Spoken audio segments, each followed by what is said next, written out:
It's always a big responsibility when we play this intro and there's a percussionist in the house. He's like, ooh, was it well recorded? Was it good? We're live, Altbays Show, brought to you by Altbays.nz. If you're watching us right now, it's because you are on YouTube. Good on you. If you are on YouTube, make sure to subscribe to our channel. And there's also an option just below the screen where it's written join, and you can become a member of our platform, which means you can donate some money to the crew. It's not an easy life, so we'll take whatever you can give. Thank you. We have a second channel called the Altbays Clips, where we break down the conversations, and you can get 7 minutes, 5 minutes, 10 minutes, 12 minutes of these beautiful chats if you don't have time for the whole thing, or if your attention span is just like mine, quite short, you can go for the clips. Or you can even go on TikTok if your attention span is even smaller than that and enjoy our 1 minute clips. TikTok, Instagram, and Facebook, Altbays. Check us out. We are a podcast, obviously, so you will find us on Spotify, Apple Podcasts, Google Podcasts, iHeartRadio, and all these beautiful audio platforms. We're there. Support the team. Our media group now, it's also releasing a new magazine in the Coromando called Coro Minds. This is a beautiful, fresh, new project that we're working on. So it's a collaborative work. If you are a writer, if you would like to see some of your words in a beautiful printed magazine, get in touch. Or if you would like to advertise, we're going to spread all around the Coromando, and our website, it's super solid. We're going to have an audio version for the magazine and some beautiful videos there. So, man, we're going hard, brother. That's for sure. Hope you guys are all having a beautiful week. On my left, look at that. What a pleasure. Kia ora. Kia ora. Brando Yelavich. How are you, bro? It's good to be back. I'm a bit far away from the mic. Here I am. Thank you so much. It's really good to be back on the show. I'm doing pretty well, a bit sore. I had a pretty heavy tattoo session yesterday. So for the people who are listening to this show and cannot see the beautiful art on the side of your heads, can you tell us what's happening there, man? Well, I'm getting some quite heavy black work done. I'm blacking out the whole back side of my head, and I've got these beautiful spirals, these koru on the sides of my head. And yeah, it's quite the experience down a pit of pain. So how is the thing with just for the people who again who are listening to us, Brando Yelavich was our guest on show. You remember the number? Oh, was it 123? 123. 123. So check that out. It was a great show.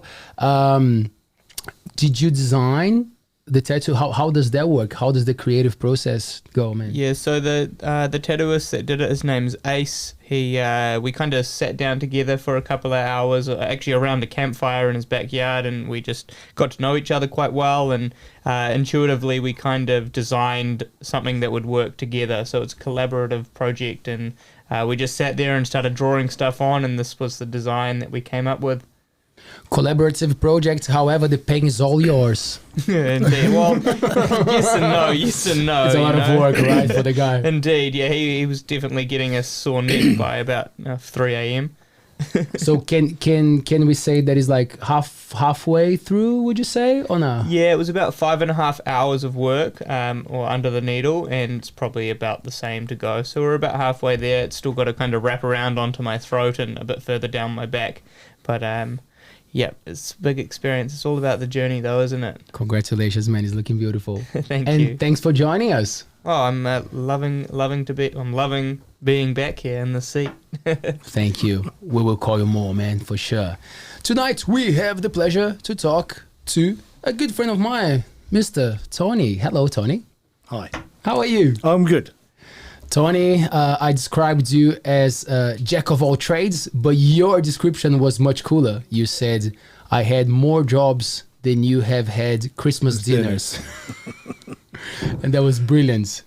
So some of the things, New Zealand Forest Services, you worked as a salesperson, you sharpen knives. That wasn't until recently. Yeah. I'm just throwing out there. There's no order. We're gonna go through the order, but can you just give us some of let's do it. Well, 20 years within the Forest Service, which is a government department. The government decided to sell off the forest, and that was in '89. I was made redundant, and it was from then on that I had more jobs than you've had Christmas dinners. I'd lost myself a bit, and I lost my direction. So, I was driving coaches, back mechanicking for a while, then discovered selling. Well, actually, my first selling job was, there was no backup. I mean, it was just, what do you call it? Commission only. Yep. Ooh. So Dun dun dun. Gotta do it. Gotta sell it. So I did 12 months of that, and I achieved what they wanted, and actually won a trip to Tahiti for my wife and I. So that was cool. Before you tell me about Tahiti, let me just say thank you to our sponsor of the night, our big supporter, lotaoflove.co.nz on our screen. So Tanya brought us some beautiful kai that we already ate it. Because life is hard, man. We went hard on it, but we made a beautiful story on our Instagram. So check them out. It was a beautiful pad thai. Tanya does plant-based food. That was yummy, eh? Yep. It was pretty good. I'm pretty sure it was mostly raw foods as well. Yes. It was. Yes. It had a beautiful Yep. crunch. And we got some ice cream coming soon. Woo-wee. That treat. So if you guys are coming to the Coromandel over summer and you want to do one of those cool plant-based cooking classes, just check her websites out. She's amazing. She's in the markets on Saturday as well, selling a bunch of treats. So make sure to check her out.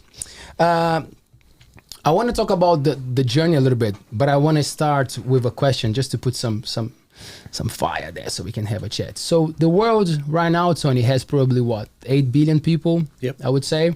Everybody's connected. Technology is the thing. Let's imagine that technology stops. Things start to change. Everybody has to survive in the bush. We are in the wild. We that's very like Hollywood plot. God damn. How long would the average person last, man? Yeah, define the average person. Yeah. The average person is the one that looks down in the street checking the phone and suddenly hits the head on the post. Not very long. Not very long. Ooh. You had some experience with that, right? Actually, I've done a lot of tramping through the Coromandel Peninsula from the top of the Tapu Glen Road from Kaimarama? Yeah, from the end of that road to the summit of the Tapu Glen Road. It was a 2.5 day hike. And I've hiked from Tipuru up and across Table Mountain into the Kauranga Valley, around the valley and out the Billy Goat to Hikataya. Oh, can we just come back to Table Mountain for a sec? Because, I've been up to Table Mountain and it looks on a map like it's going to be beautiful, but when you get up there, it's like... It's just a big... slushy swamp. Yeah, just a big stain. Yeah, amazing. It's not a fun time, is No, it? And you no. can't see anything. You're just in the trees. Yeah, But beautiful character building experience, I'm sure. it was. What do you take with you when you go on these long tramps? Nothing, not too much dehydrated stuff. We like real food. So heavy pack then. Yep. Beautiful. And it gets lighter every day. That's the benefit of carrying in good food, right? Every day is a blessing. What about the hunting? Are you still going for it? Yeah, I get away at least once during the year. We've got a spot down at Waikaremoana that we go for 4 days in March to avoid the rush. Don't like going out during the raw. I'm a bit scared of being shot. Yeah, it's pretty scary out there, eh? When there's all those other people that don't really know what they're doing with guns. Right. Do you have a particular animal that you like to target? Deer or pigs or goats? Yeah, or it's deer. Yeah, and a particular kind? Well, Waikaremoana only carries reds, but my favourite to eat is a fallow deer. Yeah, nice. Have you ever been down to Stewart Island? No. Stewart Island's got Whitetail. some, good white-tailed deer hunting down there. It's beautiful. Yeah. Is there any sort of things to do or not to do? Because you guys just said gotta be careful that you don't get shot by the. Well, there's stories going around where young guys will be talking to their elders about when they used to go hunting, and there was deer for Africa then, and these young fellas will go down expecting to see deer for Africa. Not experienced, shoot at movement, could be a human being. And the greatest thing I think that New Zealand Deer Stalkers Association come up with is said, that is a person until you prove otherwise. It's not identify a target, it is a person until you find out otherwise, before you pull that trigger. Yeah, it's like you need to have like beyond reasonable doubt that it is exactly what it is you're shooting at. As someone who has done a lot of hunting, I remember right back in the start when I first started getting into it. It wasn't that many years ago. 9 years ago was the first time I went out and did a proper hunt. And I remember the rush, just this full body overwhelming sensation, like just a tunnel vision, and like what I was shooting was what I was shooting. I knew what it was, but I can imagine if, you'd come straight out of the city and you're just deep in the bush and all of a sudden you've got this bloodlust for hunting. It could be a human that you're looking at it, but, if it's just slightly to the left or slightly to the right, it suddenly looks like the shape of a deer or the shape of like the hind end of a pig or something, and it's like bang, it's over so quickly. So I do like what you said there, the deer, what was it, the Deer Hunters Association or the Deer Stalkers? Deer Stalkers Association. Yeah, they've definitely they provide a lot of really useful resources if you are going to get into hunting. How far are we talking about? Like when you guys say that you're shooting an animal, like what's the average distance, and what would be the longest that you could hit an animal? Average would be 50, 80 metres. Max would be 300 safely. 300 metres. That's quite a lot. Depending on the calibre too. It's a long way. Some you can stretch it a little bit further than that. Do you remember the first animal you killed? I remember the first deer, but I'd been pig hunting for years before that. I think I was 27 when I shot my first deer.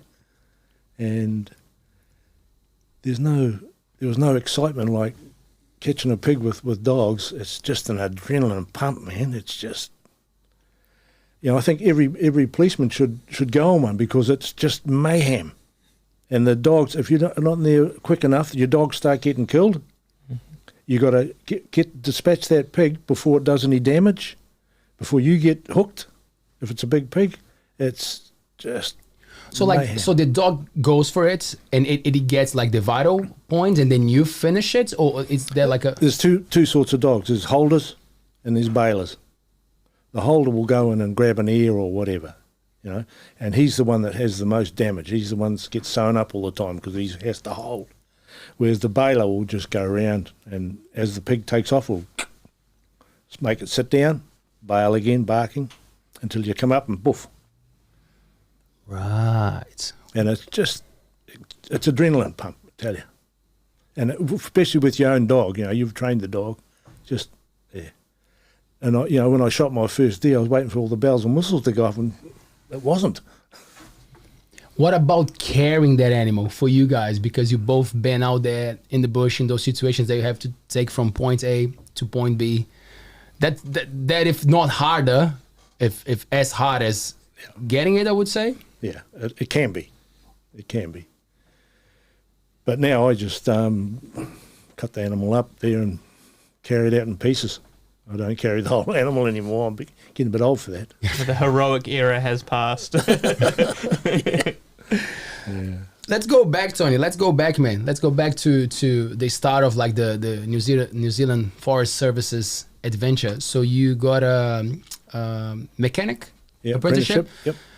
Would you say that school failed you, or that was just not your style, that was not working for you? Because you told me that you didn't have any like academic qualifications and stuff. So going back from there and then jumping into the wagon of. So at school, I went from a country primary school where we knew everybody.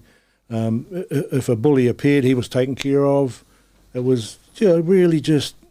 Then you go to a high school, and there's these sarcastic buggers running around, and on the first day I got into 5 fights. First day. Yep. Because they were just so eloquent with their, attack on you visually or whatever. And the only way I could sort that out was to drop them. So that's what happened. But old-fashioned violence. Fatality. 5 of them tried. And I didn't have a fight for the rest of the 3 years I was there. That was it. I didn't need to. Yeah. Oh, I just show up and I am in charge here. Yeah, so no qualifications. My dad actually worked in the Forest Service, and he heard that it was coming up. They were asking for apprentices to apply, or people to apply for the apprenticeship. I did, and whether it's Dad's influence or not, I don't know, but I got the job.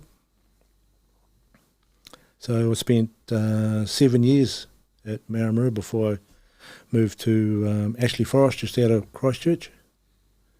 I got married in 74. So, yeah. Was it mainly like for maintenance of tractors and machinery and roading gangs, so large trucks, graders, bulldozers, and the Maramarua forest, it was a production forest, so they had big 32 tonnes of machinery that was used for hauling logs in from down in gullies and stuff like that. It was, yeah, a lot of heavy stuff. But in saying that, you had to be able to repair a chainsaw at 50 kgs and a 32-tonne hauler and everything in between. And because you couldn't just walk down the road to get a spare part, it has to be made a lot of the time, or replaced. You learned how to weld. You had to use the lathe. You did plumbing. You did wiring. You did everything. Build a caravan. Panel beat and paint vehicles. Sounds like some pretty cool life lessons. What was it like? Back then you were probably quite a young fella. What age were you? 16. So at 16 years old, you're going into this this workforce that's probably quite heavily dominated by some quite burly masculine figures. What was it like trying to transition as someone that didn't really know too much about that world and go into it? Was there a lot of, was it hard to learn in that environment? No, it was just there was no transition. It just fitted in. I don't know why, just fitted in. Sounded like it was like the thing you were meant to do almost. Yeah, probably. But it was the forest side of it that attracted me. To be out in the forest. How was the care about conservation and what was happening? Because different times, right? Yeah, not a lot. Not a lot, I would imagine. And then there was no Department of Conservation then either. The Forest Service used to take care of that. Would you click for some things? Would you kind of like look at some of the because I guess when you're young, you're kind of like you on the fly, right? People are telling you, and you're doing the work, and you're learning, and you putting all the energy. Were there moments that you were like, that's a bit weird, isn't it? Is that what we're doing? That's a lot of things. Were you still chopping down natives back then? Yes. So was there ever a time where you came up to the most beautiful tree you've ever seen in your life, and you think, should we we better cut this down? Well, I wasn't in that front line. Oh, true, of course. Yeah. What about when you just see them being hauled past? Was there any sadness? Yeah. See these giants leaving. Yeah, there was, but you're in a production forest with exotics, the pine trees. It's just they go through. After 25, 30 years, and then there's another lot grow straight away. But it doesn't work like that for the natives. It's once they're gone, a couple thousand years later. Did you see any transition happening there? Was it at the time that you were still working for the New Zealand Forest? When you saw things starting to change, at least? Because I want to touch on that part that you said that the Labour government sold a lot of the land. That sounds like an interesting point, but like before that was already like something different from when you started? Nah, that was like full on. Well, as I said, all the forests I went to were production forests, so there was no natives in there. No native. So how was that moment when the Labour government got in? Well, they ran out of money. They had to get some money, so they sold, the post office, the railways, the Forest Service, all gone. For like overseas companies or like for private New Zealand? They were sold to some overseas, some and private, and New Zealand companies. Yeah. For the people at the time. what were the advantages and what the struggles as citizens? Because I think a lot of the people who are listening to this, probably they were not even born or they don't know about this thing. So, well, I always remember my dad saying, get a job with the government, you got a job for life. And I kept reminding him about that when I got made redundant. I mean, at least you got the trade for life, though, right? Thanks, Taylor. Thank you. There you go. Yeah, actually, my dad's a bit of a story. He came out after the war. He's a POM, and he had to. He decided he wanted to immigrate from England because he'd come back from the war from those Greece, Italy, those sort of places, and he come back to dreary, wet, bloody cold England, and he had to get out. And he went to the consulate in New Zealand and applied, and he got interviewed. And the first thing the guy said, "Show me your hands." And he had lily white hands. He was working with his brother-in-law as a photographer. They'd started up a little small business. And he said, "Well, we don't have much room in New Zealand for a photographer, so you go away and get something physical and come back and see me in 6 months." And he landed a job with a company that put up great big marquees for occasions, and they even put a mezzanine floor in the Albert Hall for dancing. So that had to be put up, taken down. So he did. Anyway, he went back and says, "Yeah, I'm here." Look at my rough hands. Yeah. Take me, So New Zealand. he was called a 10 bob pom because they paid for him to come out, and he had to work for the government for 5 years, he was at Maramarua Forest. And he stayed there for 33 years. So the trees that he helped plant, he was back pulling them out. Wow. With a big machine, yeah. He used to drive one of those big haulers, big log haulers. So he did a complete rotation. You must have had a very similar story there. You know, was it 24 years you were in the forestry service? 20 years. Well, isn't that almost like a full cycle of a tree in the plantations? Yeah, yep. So did you ever see plants being planted and then come back to the same place working on vehicles and machinery later? Yeah, no, not quite. What about driving past forests that you planted? Yes. That would have been I didn't plant any. Well, I mean, that everyone else planted. Yeah. And I always remind him, he's gone now, but he retired at 60 and he lived till he was 93. And I said, "Look, you've been pulling the pension longer than you've worked here, so you owe the government some money." He didn't like that. Tony, would you guys see some accidents or some situations that were a bit like? No, but my dad did. Yeah. Yeah. If you can imagine, there's a big pole in the middle of the landing, and there's the hauler there. The ropes go through pulleys and out, and it dragged up, and under there's where they leave the logs, and someone has to get up there and release the logs from all the wire that's pulled it up, and logs rolling on people, not concentrating, and they come down, and yeah, he never saw anyone get killed, but he saw a lot of people get damaged. And at one time, they would dig a hole at the back of the hauler and bury a big log in there attached to the wall, so the hauler couldn't get pulled away. And one day they got hooked up in a log, and it pulled what they call the deadman out, and this hauler's going across the thing, started to climb up the pole. Oh. And he jumped out the back and let it go. It stopped anyway, and they recovered it. It was all good. Damn. What about the experiences with when you started making sense, like understanding the trees that you were working with, that connection with nature? Because you seem pretty knowledgeable about New Zealand's bush. It's not. I wasn't working with it, but I was spending a lot of time, a lot of my free time, in the forest. Yes. And there's always pockets of native that are left to carry on growing and that. So it's mainly my hunting, because, as I said, we were quite remote some of the times, and that was our entertainment. And when we were down at Ashley, they were still buying wild pork and deer to send over to Germany.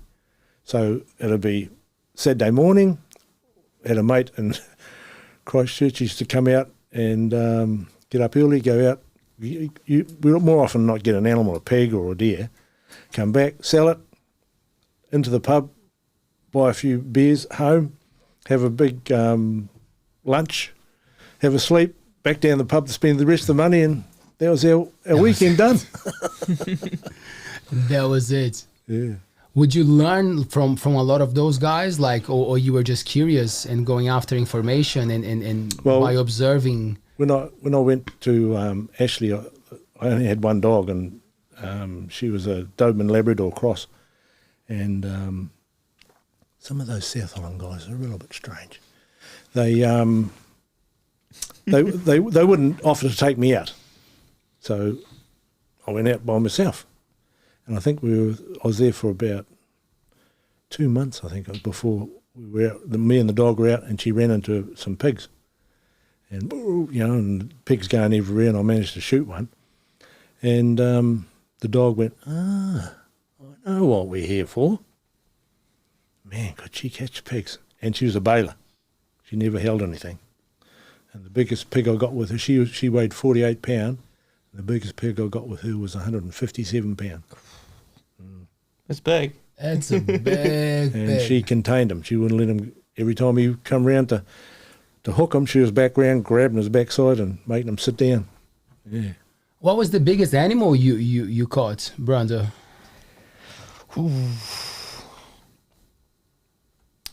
Probably would have been a wapiti deer down in Fiordlands. Like those things, they're like horses with antlers. It's the only way I can describe it. They're just giant. And I actually hunt with a bow, so you've got to be like 3 to 10 meters away from the thing. And this particular one, actually, I was just walking through the bush, kind of minding my own business, and I'm in the middle of nowhere, down by Milford Sound, slightly north of Milford Sound, actually, and I was crushing through all these like supplejack bushes, and all of a sudden I'd look up and 5-6 meters in front of me is just this ginormous animal just looking at me. And I put my bag down, I pulled my bow out, put the arrow on, shot the deer. The deer dropped, and then I had to figure out what I'm going to do with all this meat. I bet you didn't carry him out on his own. No way. No, I actually set up a little camp and smoked quite a lot of the meat, because obviously I just had my backpack in the middle of nowhere. So I smoked a fair bit of the meat. I wrapped it up in the skin that I had also smoked over the fire, and it kept for about 9 days before it started going green. It was winter, so it was pretty chilly. I'd just keep it on the outside of my bag. But yeah, that was the biggest beast I'd ever hunted. Yeah, huge. What about plants, mushrooms, like things that are edible or not? Did you ever get into that side of the? Because it's a little bit scary, because the mushrooms you find within the forest are usually like toadstools. And as a young fella, you're taught toadstools kill you, make you sick. And the only mushrooms worth gathering are the ones out in the paddock. But there's not. We know there is, but I've never pursued it. No. Right. That's another adventure, eh? Like knowing actually what to go for and what to eat. I mean, like the flora side of it, like the plants, that's one thing, but mushrooms are like a whole nother thing in themselves. Like you can't just tell by looking at it or smelling it, or the bitterness of it, because you put it in your mouth and it could be the thing that killed you. It doesn't take much. I'm not sure if you've ever dabbled in psychedelics, but if you have a small amount of it's like psilocybin, it causes a big effect. And a lot of the mushrooms out there have a lot more toxic alkaloids and whatnot than those little mushrooms. But on that subject, if you're happy to talk about it, you lived through like the heroic age of psychedelics and partying and like heroin. And was that ever something that you got indulged in or sucked into? No, we didn't go any heavier than just marijuana. That's as far as we went. And the people that I associated with, that's as far as they went. There was no What was the general consensus around marijuana in your youth, like compared to say today? It was a 50-50. Like some people said, no, another, yeah. Would it bother you knowing that it was like, oh, we cannot even have fun, we cannot even do this? Was it something that, like, did you have that idea of like, why is this illegal? Why everybody's getting on the piss and these people are smoking weed, they're having to hide or pretend that nothing's happening? Yeah, I did wonder about it, but nothing much I could do about it. Yeah. I guess being isolated in the middle of the bush, there wasn't much authority to stop. Yeah, that's right. That's right. Yeah, and you just come across some plantations and just go around them. It's something that is coming up quite often in the news now, like the amount of resources and time that the police puts to get rid of that weed. The aerial surveying. Yeah, but like it's so well, that's what like people like from the Green Party and a lot of politicians saying it's just a waste of resources and time. Like, can't we do something better about this? Like the referendum, despite the fact that it didn't go through, but like almost 50% of the country, right, saying that we should do something about it. Seems to be a place that too much money goes to. What do you guys think? Well, I kind of disagree to a certain extent, because while it means there's, lots of people are, once again, 50-50 split about whether marijuana is good for the world or bad for the world. But if these aerial views come in and they find like a huge plantation, it's not just the fact that that's marijuana on the streets. That's potentially millions of dollars that gangs or groups of people aren't going to have access to, because that money can then push further negative drugs into the communities, which I think that's where the real big problem is. It's not necessarily the like leafy green hippie loving marijuana, but it's the money that produces it is really what the police are trying to keep out of the gangs and out of the streets. Is that's what I think. What about you, Tony? No, dead right. No, yes, you did right. It is A better regulation could change those things, though, right? Indeed. Yeah. I think that's kind of where I was going to. I was like, it's just a shame that we don't have a better regulation for that. Then we would avoid people doing that illegally. I believe that it would bring much more revenue for the country with taxes and everything, because the climate allows New Zealand to thrive with those plantations, right? So then it becomes another conversation of like, how are we going to take? I see a lot of countries thriving with those taxes and taking advantage of the growing of. But isn't there a sort of like a medicinal, recreational, profitable, and you can't just get all that and just put it in one big bag and say, well, the regulations are going to sort that out. Well, it won't. No, that is true. I mean, you can regulate things to a certain extent, but there's always going to be the underbelly, and there's always going to be the upper belly. And I think probably the only way to really solve that is if it was just decriminalised, so people could grow it at home, and then there would be no need for anyone to be financially spending any money anywhere. And there's so many people who are serving prison sentences for the stupidest things, like having a joint in their pocket. It's like, we've all had a joint in our pocket at some time. And so, I think just a decriminalisation across the board for that would be solving a lot of problems. Great start, right? Yeah. There are potential. I think it's just like some old ways of thinking that kind of keeps holding us back when it comes to that. But I believe the changes are gonna come, Tony. Yes, it will. It will eventually. Are you an optimistic, Tony? Yeah, I believe I am. Yeah, it'll happen. But would your wife now in general, like for things in life, are you an optimistic? Would your wife say that, or you look at things and you're like, maybe not. Not too sure. Not too sure about that. To be a good salesman, what do you need? What do you need? You need honesty, go that extra mile for the customer service. The last job I had was working for a bathroom wear company, and they called me a sales manager, but I was just a glorified rep. And I looked after the Bunnings side of it. We were supplying showers and the such. And when I started there, we were doing 800,000 a year, and when I left, we were doing 2.5 million with Bunnings. And I could see that what some of the companies, because we pushed the company out that had the bulk of that shower business, and we pushed them out, and it was just customer service. I'd go to the people that were dealing with the public, the Bunnings people, and I say, look, if there's a problem with our product, I don't expect you to argue it out. You ring me, and I'll sort it for you. They just love me. Because a lot of the reps were a lot younger than me, and they just in and out. They didn't give a shit. Just a job to make some cash along the way. Yep. At the end of the day, it's all about the people, right? You wanna establish that human connection, right? And they were good people, you know. I don't think there was an idiot amongst them. We got on well. What was the hardest thing to sell? Hardest thing?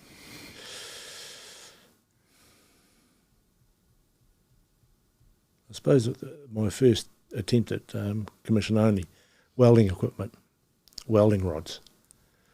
It was a Australian company come here. They weren't criminals, but they were On the edge.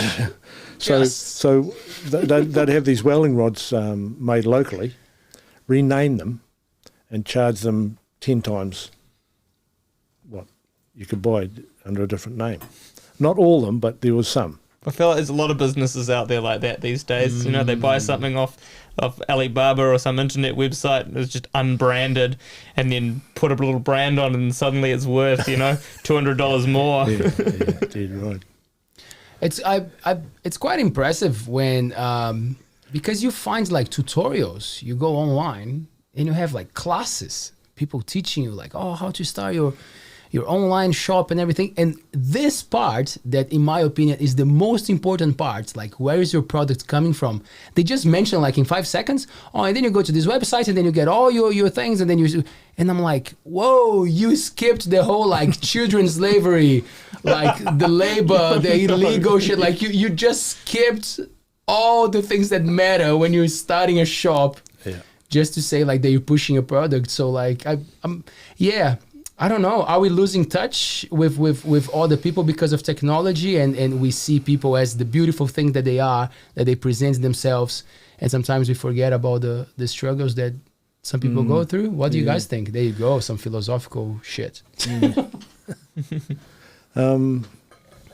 Yeah. Was it possibly like a different time, and those sorts of things weren't thought about as much as, maybe they are now because of social media, or? Yeah, social media's got a lot to be answered for it, man. What do you think about social media? I don't. I'm not in amongst it. I don't like it. Mm-hmm. It's impersonal. It's out there. I would have to agree, but I use it. Do you see any value in it? No, not really. What about if I'm not trying to change your mind here at all, but what about if you look at the drastic growth that the emotional and mental side of humanity has taken in the last 15 years because of the connection that it's enabled? Do you think that's been helpful? Parts of it, but not all of it. Yeah. Parts of it have. Yeah. I'm a bit of an old-fashioned fuddy-dudge, I don't understand a lot of it anyway. It's, I don't want to.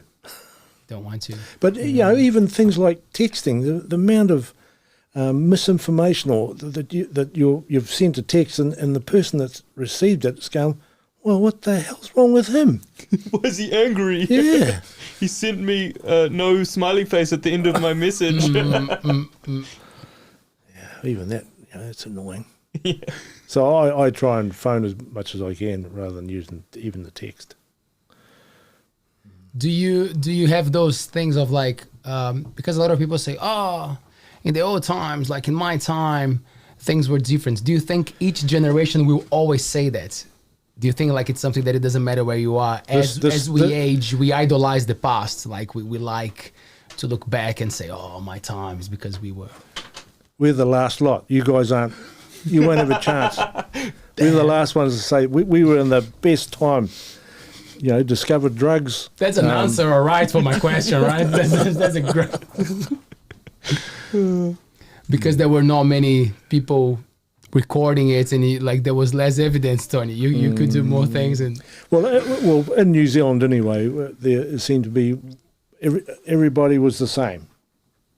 You know, there was no super rich people or super poor people. It was just quite level. There must have been a few of those, but we never ever saw it. And it was, happy times, you know, when you were growing up as a kid, you had farmland to play on. It was, growing up in the country, best thing. Before phones, experiences were experienced. You know, there was a lot more presence kind of involved with whatever you were doing because there was less distractions of all sorts. So I can, you know, phones weren't around when I was growing up, and I was kind of, they came about as I was getting older, so they very much became a part of my teenage life. But my youth was spent, you know, floundering in the mud flats and climbing trees and trying to catch possums with fish hooks and, you know, all sorts of random stuff. Yeah. But like I worry for the children of now, you know, where quite often their parents have just had devices their whole life, and so they give devices to their kids, and then before we know it, there's this drastic change and this loss of connection with, you know, the natural world. I strongly believe that in order to protect the world or protect your mental health, you have to have a strong relationship with it. Yep. You know, and it sounds like you had a very strong relationship with it because you grew up in it, and, you know, you worked in it and you explored it. But what was it like when you were made redundant? Was that like, what was it like? On the surface, I was coping and all that, but I didn't. On the surface, I was coping, and I was coping, but the thing with the forest thing, you know, I had my life mapped out, and then all of a sudden, gone. You have to have a new life. You have to have a new map. What was it like under the surface, if you don't mind me asking? I can... a little bit of apprehension, you know, mortgage, 3 kids. It was, made redundant. But I'm happy to say I've never been on the dole. I've never asked the government for any handouts. That's something. Did you want to say something, Taylor, or you were just... No, but I can say something. My man, that's it. Tony and Brandon, actually, you guys probably can answer it. If we are like walking the bush, get lost, don't know how to come back, it's getting dark, I know that I'm gonna have to find somewhere to stay. What do I look for? What is the, like, water, shelter? What is the first thing? Dry shelter. Dry shelter. Dry shelter. Yeah. Yeah, here in New Zealand, you know, if you did the right thing, you probably told someone, or at least mentioned somewhere. If you got social media, you probably put it all over it. You're going into the bush. So the best thing to do is find somewhere dry and then stay put. You know, just wait. And someone will be coming to look for you, and it's much easier to find someone that's staying in one place, you know, than it is to find someone who's trying to find their own way out, getting more and more lost as time goes on. But if you're suddenly there for, you know, 3 days and there's still kind of no sign, you want to find water, you want to make sure that there's water next to your dry shelter. You can survive months without food, but water, you know, you've got 3, 4, maybe 5 days before your brain starts dehydrating to the point where it's not working effectively. And that's when you make stupid decisions and end up walking off cliffs or trying to swim swollen rivers. And what about you? What do you think? I was just thinking about how easy it is sometimes to get lost, and the other thing is that the plant life in the forest, there's a lot of things you can nibble on and eat in the forest, but nothing to sustain you. It's the cupboard's bare. Mm. There are a lot of plants you can eat, but you need a hell of a lot of them to survive. Yeah, when I walked around New Zealand, I lived off the land with my bow, my knife, and obviously the generosity of Kiwis when I went through towns. But you're right, in the bush, there's not a whole lot. Well, actually, there's heaps that you can eat, but it doesn't give you a whole lot of nutrients. You know, you're eating leaves and like supplejack, fiddleheads, and ferns, and it just gets you nowhere. You know, it fills the void and fills some sort of hunger, but you're just slowly dying if you're eating it. It's you know. That's why hunting is a good idea, Tony. Well, you've got to have Having some that skill. Got to have some protein. Yeah. What about did you ever have an experience where you have been lost in the bush and you've had to, you know? Nah, it's never. I've been bushed a couple of times, but one of the things that I have got caught is the river is going like this, and on this side it's going over that way, and on this side it's going the other way. All confusing. And you say, is that the same river? So you have to, it does. Mm. I know the last time we attempted to go over Table Mountain, we went from the other end, the Karinga side. And we got up, and all the markers are gone now, so it was with the compass. And I had 3 guys with me, younger than me, and I ploughed on a compass bearing. And I looked around, you're all younger than me, and I'm bashing out the front. I said, right, your turn. And I interfered, saying, no, maybe you need to go a little bit, and he had the compass. He should have told me to shut up. and we went like that.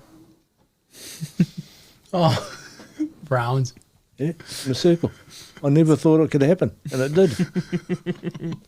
Anyway, we got caught out there, and it was raining, and this is when you got to be prepared. We had no tents or anything, but we had the camp, the blue tarp, light as waterproof. So we put one up high, one down low. It was quite wet underneath, so we had to have one underneath. We all had a hip flask of whiskey or something, and we had some lunch and sausage and biscuits, and we couldn't light a fire. All got out of our wet clothes into dry clothes into our sleeping bags. Mean as. All got a good night's sleep, got up in the morning, out. You followed the compass the next day? No, we followed our tracks out. You should do a big circle before you found the track.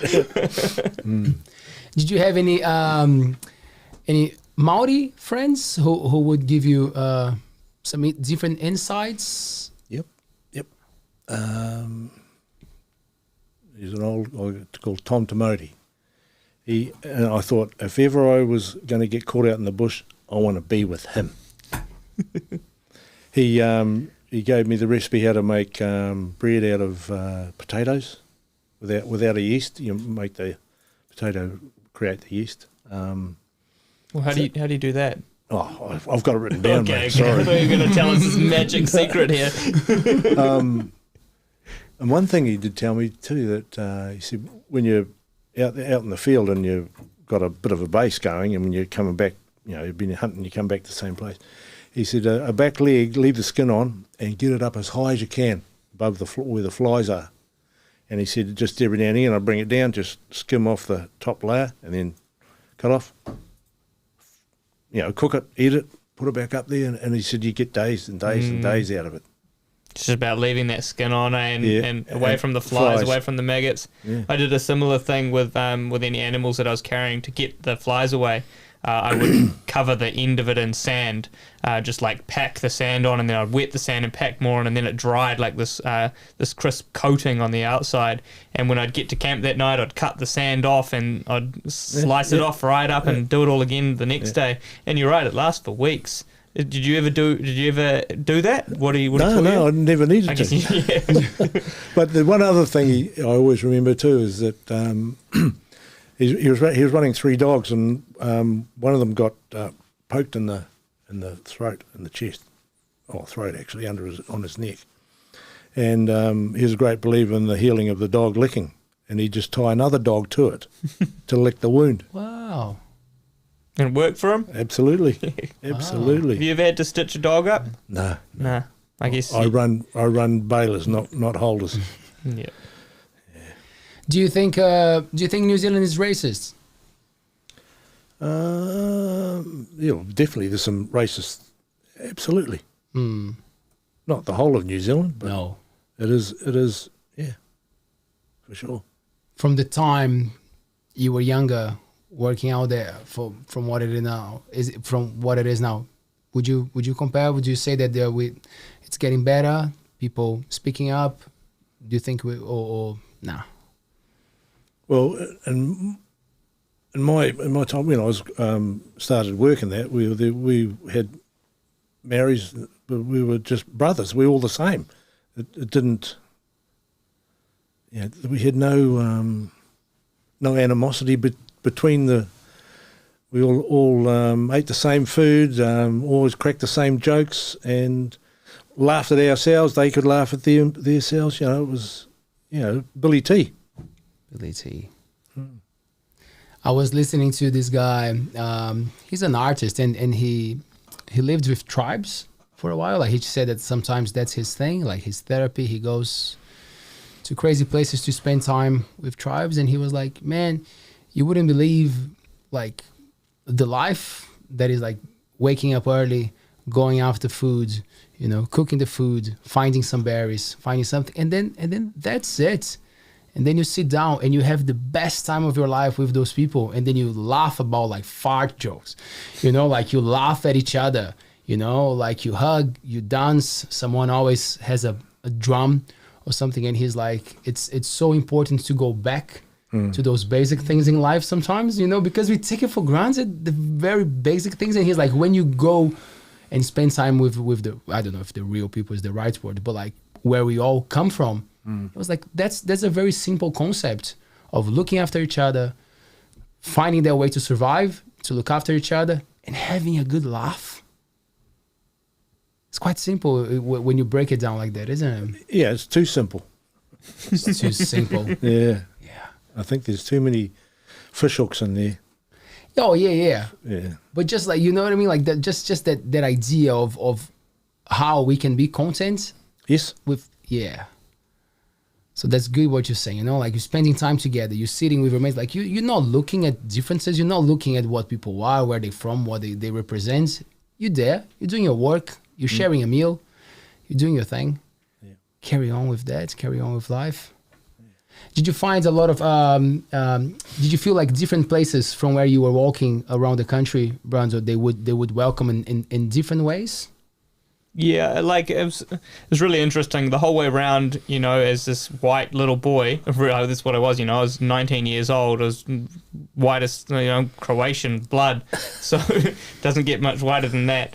And, everyone would tell me like, oh, be careful when you go around the East Cape, be really careful, they're like really unfriendly people. I only met one person that was like not very friendly to me the whole way around the coastline, and when I got to the East Cape, it was some of the most receptive and heartwarming welcomes that I got anywhere. Just welcomed into complete strangers' homes. They'd cook me meals, they'd like tell me the direction I needed to go and how to get around the coast and who to stay with the next day, and they'd call up their mates like 4 days on, and I'd have a bed every night for like the next week.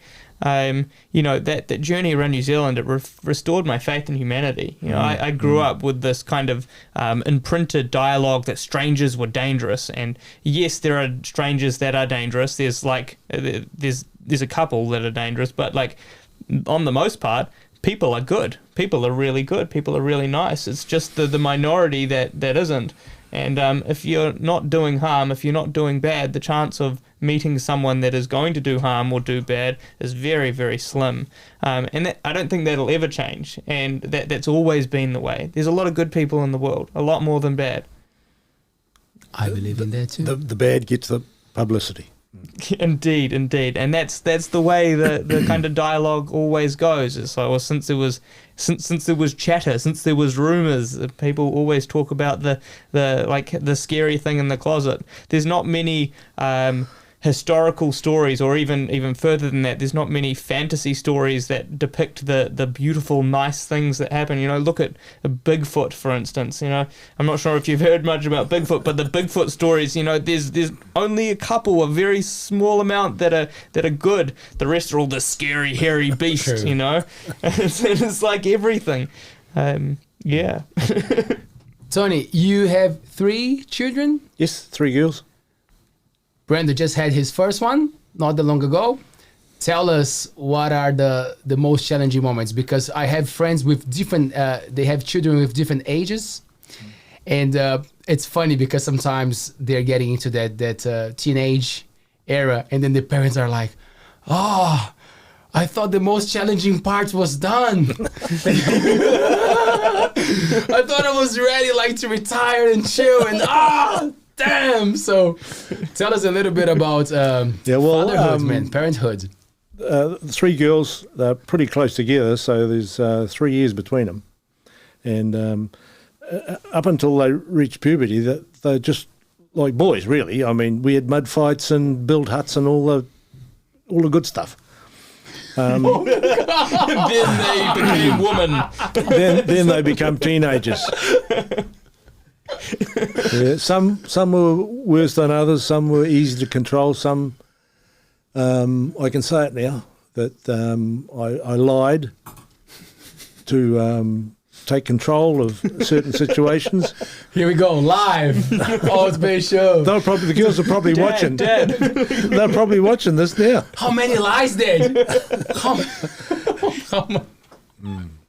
But yeah, teenage years. Yeah. Hard. Yeah, and I think, well, I don't know, because I didn't have any boys, but I grew up with 3 brothers. I'd say I'm glad I didn't have sons. I'm quite happy about that. Can be quite wild. Yeah, boys. yeah, and challenging you all the time. Mm. I've just had a son. There you go. You just need 2 more. No. He doesn't challenge me just yet. Not all of them are all like that, but yeah. But yeah, teenage years. Yeah. There's that old story about the boy at 15 just couldn't understand his parents. So they were so dumb. And when he got to 21, he couldn't believe how much they'd learned.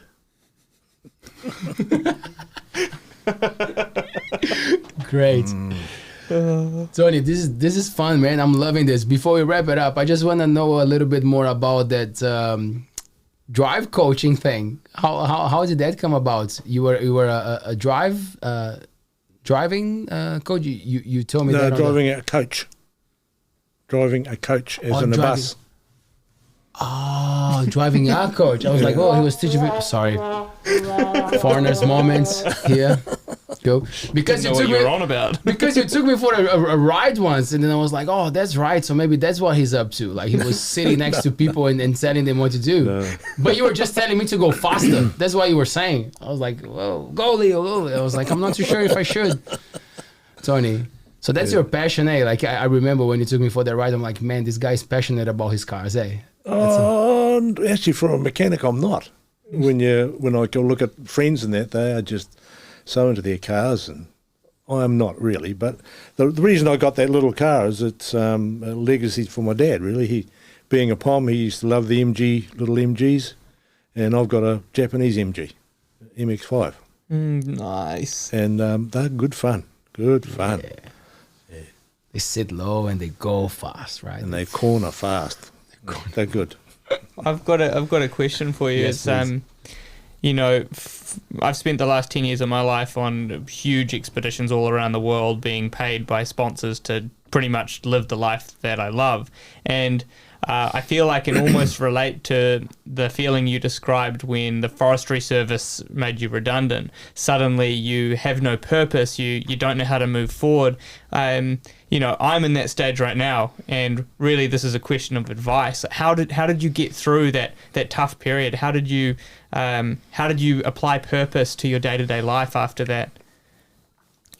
I went through a stage of reading a heap of self-help books, and got tied up with what do you call it, Amway.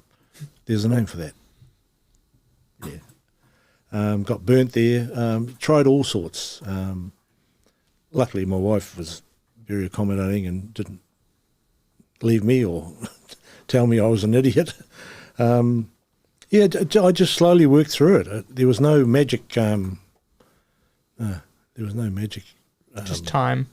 Time and love and support from your wife. Yeah. 48 years, you said earlier. Yeah. What is the secret? Oh, no, 49. 49 years. Ooh. What is the secret? Almost at 50. That's incredible. It's like double my age. What is the secret? You know, I've been with my wife for 10 years. Talking. Lots of communication. Lot of communicating, yeah. And two, bringing up kids, you all have to be on the same page. Mm. You know, you can't have, one here and one here, and trying to bring up that child that you made. Mm. You got to be, and if you have to bite your tongue occasionally if you think it's the wrong thing, but if you have to be a united front. Mm.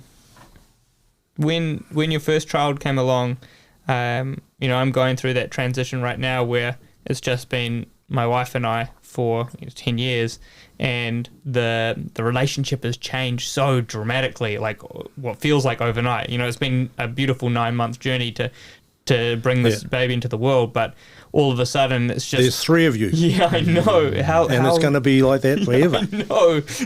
It's like a little bit of grief, for the loss, but also like so much love. Yeah. And I guess everyone experiences that, and that just changes with time. Yeah, yeah. Mm. And you'll find yourself telling lies too. I bet. To get your point across. I think I've been doing that for a long time. Probably too long. I had when I was hunting guiding, I met a Frenchman I took him out a few times, and he was on a yacht, a 86-foot German Freres design. It was one of the first super yachts to come into Auckland. It was I was in my 40th year, so I was 39. And the owner, he just was cruising around the world for the owner. The owner was a millionaire, lives on the Swiss-Italian border, and he'd just come out and play with it and go back again. Well, he didn't. And the next stop was Bali, and he was worried about pirates. And he said, what do you think I'd need? So I told him. And he says, that 223, he said, maybe if you were coming, I'd get one of those. And I went, ooh, baby. This is why we've been married for 49 years. I went and saw my wife, and I said, Kath, I think I can get on that boat to Bali. What do you think? This is how it happened. She said, well, you never ever get a chance like this again. You've got to go. I went, oh, hell, I've got to go. Sounds like an incredible woman. Yeah. And it was a good adventure too. It was great. Because he'd lost his engineer, and I was a diesel mechanic, so that fitted in there, and he just put me in charge of security. He just wanted you to fight off the pirates. Was there any moments that things started to go a bit weird? Nah, we were coming through Torres Strait, and he said if they were going to have a crack, they'd have a crack now. He said, put a few traces over the back, so I did. I managed to get 100 tracer rounds that fell off the back of an army truck somewhere. And when we got to Darwin, we went into the Navy and asked them about anything happening in Indonesia. And he said there had been, and it looked like it was the actual Indonesian Navy that were causing the problems. And the Aussies and the Yanks went into Indonesia and said, look, sort this out or we will. And he said, we haven't had any trouble for the last 3 weeks. And to go into Bali, you got to apply for a cruising permit. And Max, Bourgeois' name was the skipper. He said, I ain't doing that. I'm just advertising that I'm coming. So we went in there without a cruising permit, and we were aliens straight away. They confiscated our passports. That was a bit scary. Yeah. How did you move forward from that? So we, and Kathy arrived. They said, right, the boat, the Kiwis, well, that's as far as I went. The boat was going out onto Mauritius after that. And myself and one of the other Kiwis were flying back from there. They said, well, the Kiwis are going back on Wednesday. the boat must leave on Wednesday. And that's how it happened. Yeah. So they obviously gave you your passports back and let you fly home. They picked us up. They all had guns and shit. And I wasn't happy till there was a bit of air between the wheels on that plane, mate, I tell you. It's pretty intimidating, like, you know, growing up in New Zealand and you go overseas somewhere where their security carries like proper like people killers. It's like, if you haven't been around it before, it's pretty scary. Especially when you're the one in question, right? I said, "Oh, can I come back?" He said, "Well, not on a yacht," he said. Any other trips overseas? No, Tony? not many. That was one. We've been to a few of the islands, but haven't been. Kathy hasn't been to Australia yet, so that's something we're going to do. Oh, there you go. Yeah. You can tell him some tricks in the desert. I rode my bicycle across Australia just before the COVID pandemic happened. It took me 140 days. I went from the most western point to the most eastern point, straight through the middle. And there's a lot of nothing out there, but also there's like a lot of everything. You go to these isolated places in the middle of the desert where you think nothing could exist, and then all of a sudden this little butterfly flies out of the bushes, or this like ginormous lizard comes crawling out of a hole and just looks at you like, "Can I eat you? Can I drink your blood? Like, what do I do? How do I move forward from here?" How did you water? Oh yeah, that was a challenge. Like, did you know that where each one would stop, or? Yeah, there's like there's quite a few tricks to finding water. You know, there's a Aboriginal trick where you can dig in particular parts of the desert and find water underneath different plants. So there's a big tubers full of water.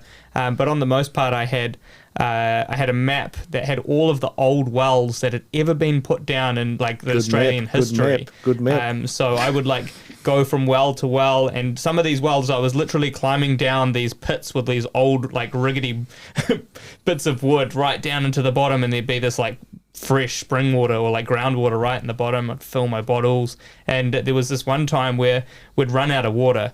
I was riding with another person at this particular part of the trip. I had 2 bikes sponsored, so I could bring different people along and share the experience with them. But we ran out of water, and we were a day's ride away, so we didn't have any water to drink for a day.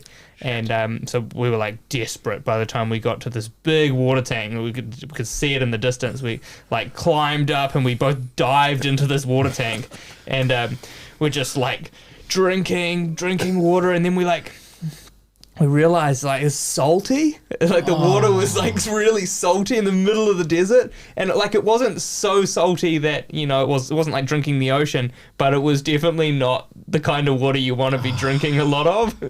And we lived off that for 3 days, which was fine. Like it was probably pretty good because we were sweating so much. It was probably like the perfect nutrient dense water.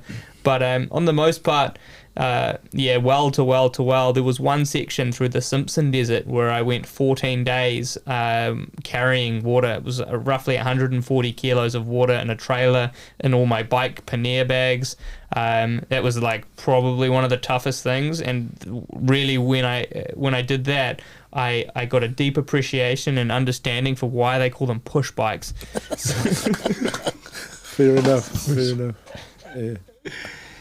Water, eh? But the coast of Australia, you know, if you kind of stay south of the crocodiles, they're way up north. It's pretty special all the way around. Yeah. There you go. Look after the water in New Zealand, right? That's something that we should be looking after, right? Yeah, not selling it. Don't sell it. No. Especially when you put into the borders and then sell back to the country, right? Yeah. That's what we do in Brazil, man. So like we sell, tropical country, a lot of fruits. So we sell oranges very cheap to America, and then they put into borders and sell back to the country. That's what it is. So we just got to pay more attention, right, to what we're doing with our assets. Rich country like New Zealand. Taylor, would you like to bring something to the table? That was fun. That was good, man. No, maybe always not. learning. Yeah, maybe one more. Yeah, you go. I remember, Tony, that once we were walking the bush, and you showed me about that leaf. You were like, "What is the most important thing you should find in the bush?" Like, and I was like, "Food," and you were like, "Nah, other thing." And I was like, "I don't know." And you were like, how you gonna clean your ass?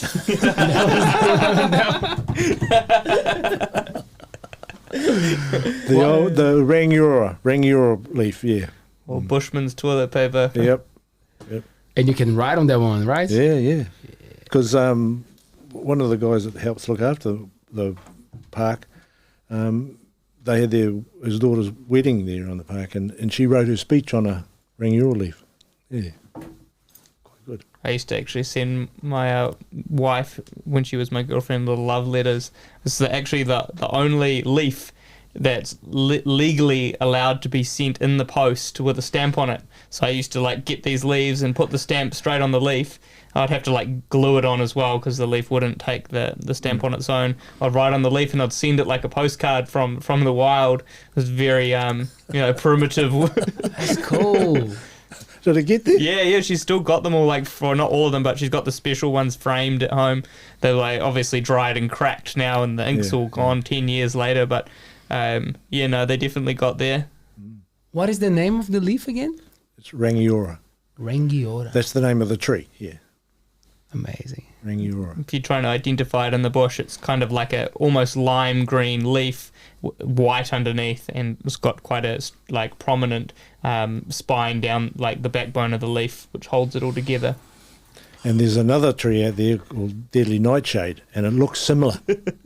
But if you use that, you'd be doing, You'll know about it. You'd know about It'll it. be real itchy. Be red hot. Right. Red hot. Okay. Did you write that one down, Taylor? So you don't. I think I used that one before. Tony, what a pleasure, man. Yeah, no, good. Thank you so much. Yeah. Next time we catch up for a jam. Yeah. Still I've still got my kit, but the kits and the congas or the kits now? no, I sold the congas and I bought another kit. Ooh. But I want to sell the kit. Do you? Yeah, and I want a Djembe, a good one. Oh yeah. Okay, that's I'll the be happy project with that. now. Yeah, because the kit's taking up too much room in my little room that I've got. Damn.